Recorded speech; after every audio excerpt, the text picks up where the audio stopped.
Hello class, Professor Watson.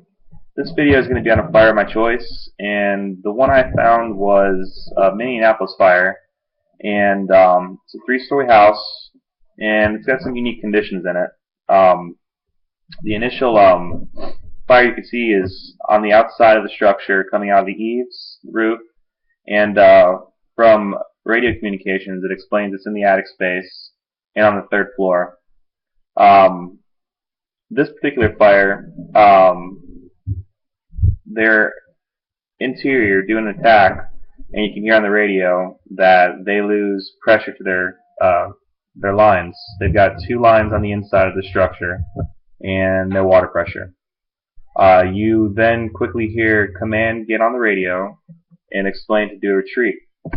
They're very quick with this. The communication is very good and clear on the radio, and they do the retreat. You hear the truck sound off three loud hits of his horn, and then immediately after they do a par check after the retreat. The par check is done quickly. It's coordinated with command to the safety officer, and then relayed to dispatch, letting dispatch know that the par check was complete. I've never heard communication like this on a fire scene so clearly. It's very good. And then once all crews were out and accounted for, command quickly has the safety officer put back in charge of moving the lines.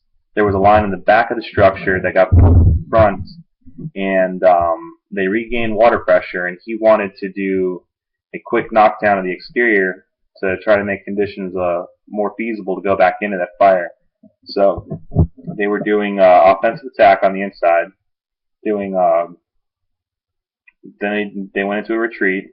They came out, they got pressure back, went on to a defensive to knock down fire, and then went back to an offensive as soon as they were able to knock down a little bit of that exterior fire.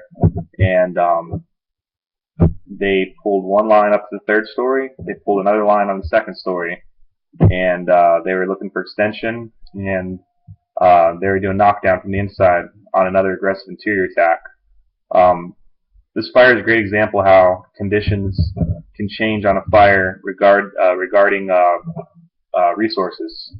There's going to be times when you're out on the scene and you have tanker shuttles, and maybe there's an issue with you have a brand new guy and he's having an issue with the tanker. He's not able to fill it as quickly as you'd like. So these are all things that are a possibility, losing water pressure on a fire like this. I mean, this fire wasn't going to go out on its own. Definitely needed a lot of water on this thing to knock it down. But as far as what the crews did and their communication, it seemed like they were as aggressive as they could be on this fire. I mean, you can't do much unless you have water. So they did the right thing on this thing by retreating after the fact that they didn't have pressure.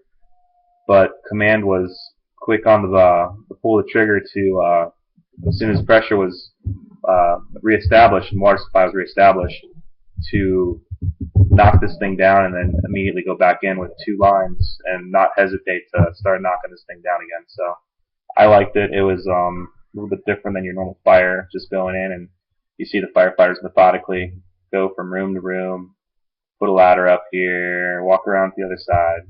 You know, it had a lot of elements to it, so that's my post.